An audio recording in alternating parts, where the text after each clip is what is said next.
Nah, intinya terkait dengan PPDB, Pak Presiden meminta atau menugaskan kami untuk memperdalam kembali kajian pelaksanaannya dan nanti keputusan terkait dengan. Terima kasih rekan-rekan wartawan. Kami sampaikan bahwa tadi baru saja saya diterima oleh Bapak Presiden. Kami menyampaikan beberapa hal yang berkait dengan kebijakan Kementerian Pendidikan Dasar dan Menengah dan juga beberapa kegiatan yang kami akan laksanakan dalam waktu dekat. Yang pertama, kami akan menyelenggarakan puncak peringatan Hari Guru Nasional 2024 yang insya Allah diselenggarakan tanggal 28 November jam 3 sampai jam 5 di Velodrome Rawamangun.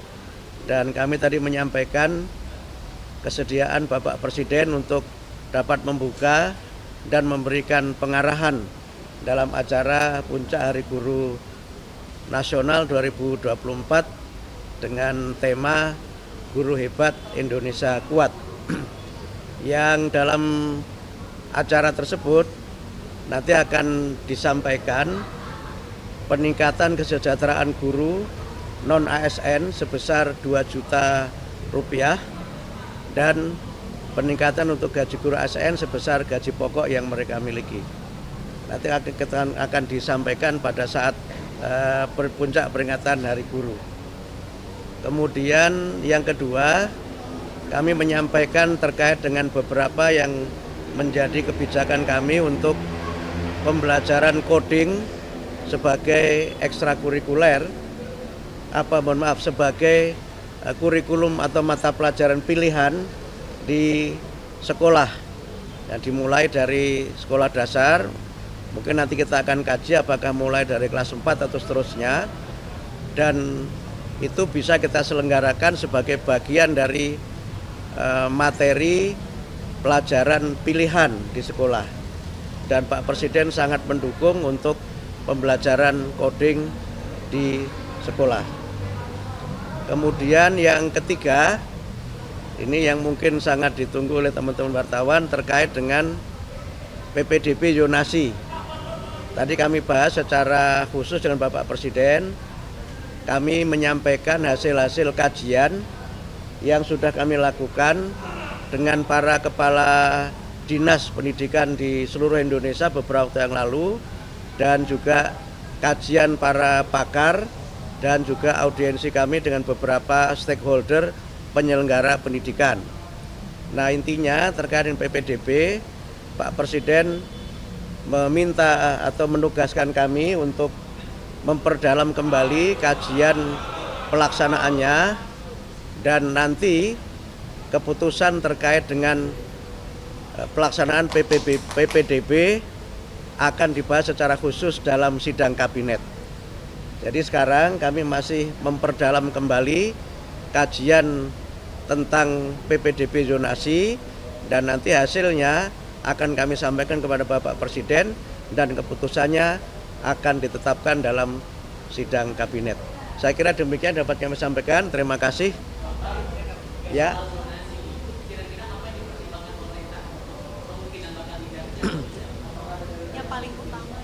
Jadi begini, zonasi itu kan filosofinya ada 4 ya.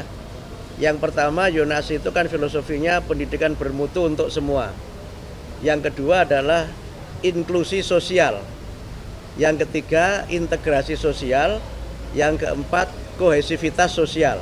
Ini semangat dari zonasi itu. Sehingga mereka, anak-anak ini bisa belajar di sekolah-sekolah yang dekat dengan rumahnya.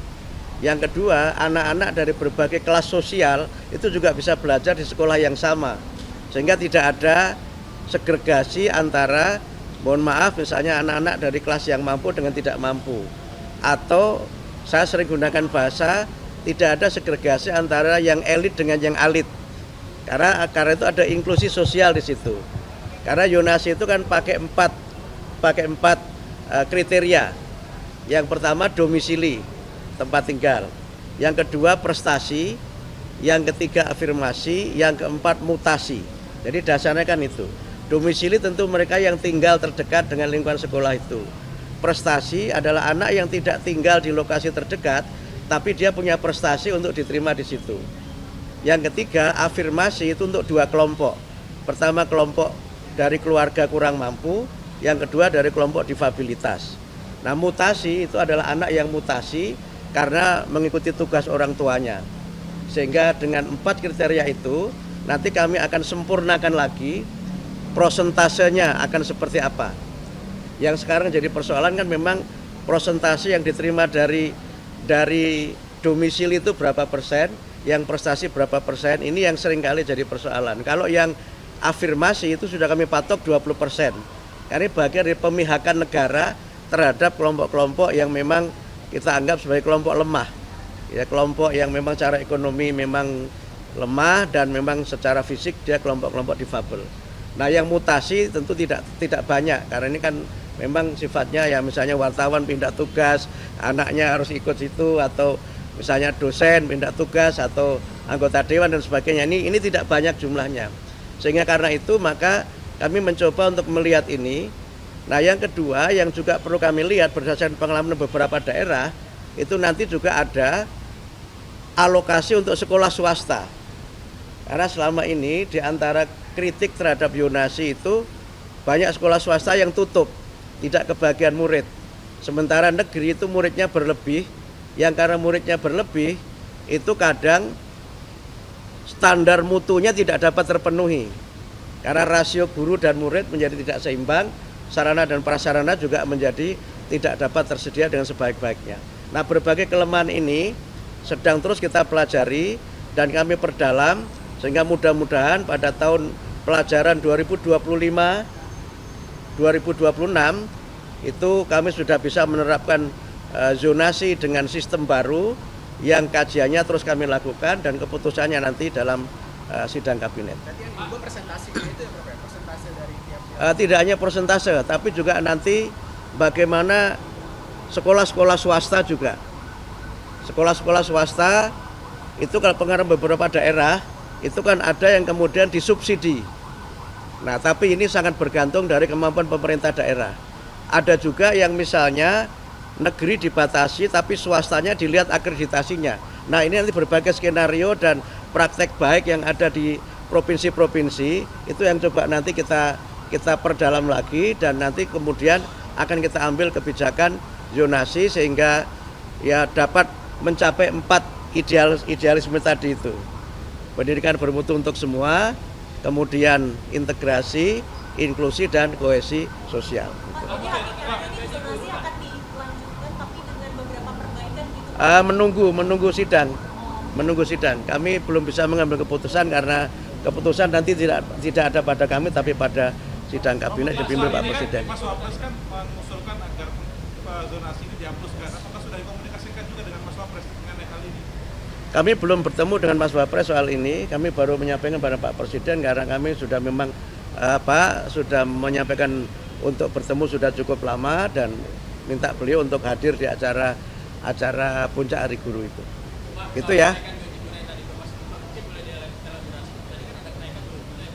Jadi begini, jadi yang guru non ASN honorer itu dengan dapat sertifikasi, maka pendapatan dia akan menjadi 2 juta.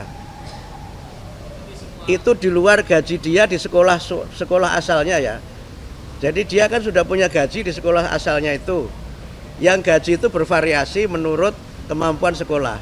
Tapi dengan dia sertifikasi, maka dia akan dapat tunjangan sertifikasi sebesar 2 juta itu. sekolah swasta, Pak? Semua. Guru swasta dan honorer. Semua.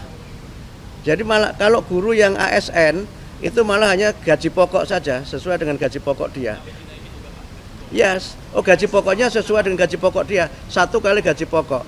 Yang gaji pokok itu tentu berbeda sesuai dengan kepangkatan dan sebagainya. Berarti nggak berubah ya untuk ASN-nya nggak berubah berarti sesuai gaji pokok kan? ASN-nya naik tapi kenaikannya sesuai gaji pokok. Saya nggak tahu gaji pokoknya berapa, saya nggak tahu. Berarti yang guru swasta itu harus ikut sertifikasi dulu biar bisa naik. Ya. Jadi peningkatan kesejahteraan ini juga nanti mengikuti peningkatan kualifikasi. Gitu. Jadi karena dia kan sudah dapat sertifikasi, dia harus ikut PPG. Nah, PPG itu kan pelatihan untuk bagaimana guru yang sudah memenuhi kualifikasi D4 atau S1 itu meningkat kualifikasinya sesuai amanat undang-undang kan harus punya kualifikasi, yang dengan kualifikasi itu dia punya sertifikasi. Dengan dapat sertifikasi maka dia dapat tunjangan sertifikasi. Jadi clear ya. Jadi bentuknya tunjangan kesejahteraan melalui sertifikasi. Ya kalau pendapatnya meningkat masa kualitasnya nggak meningkat. Jadi kira-kira begitu. Guru PNS itu kenaikan gaji sesuai dengan gaji pokok. 2025. Teorinya Januari kan tahun anggaran dimulai Januari. Tapi realisasinya nanti tergantung dari bagaimana pencairan dana dari Kementerian Keuangan.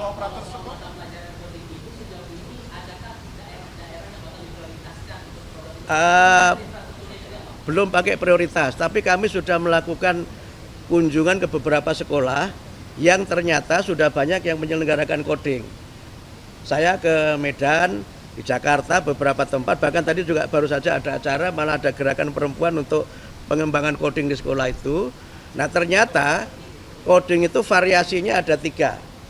Pertama ada coding yang dia online, yang dia memang internet based. Yang kedua ada coding yang dia unplug, yang dia tidak pakai internet tapi ada paketnya yang sudah khusus. Yang ketiga ada coding yang unplug dan tidak ada paket khusus tapi berupa alat-alat permainan yang bisa dikembangkan sendiri. Sehingga dengan variasi ini kami melihat di lapangan prakteknya coding itu diselenggarakan dalam 2 mata pelajaran.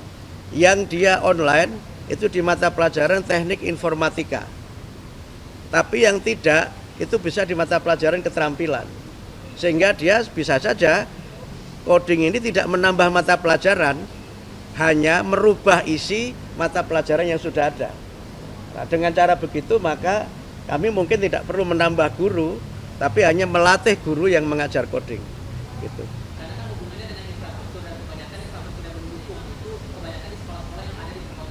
Enggak selalu. Ada Yayasan Sukma itu di Palu, di satu kota di mana di Sulawesi Tengah. Jadi enggak selalu di kota, karena kalau dia unplug, tidak usah pakai internet, dia bisa di mana saja.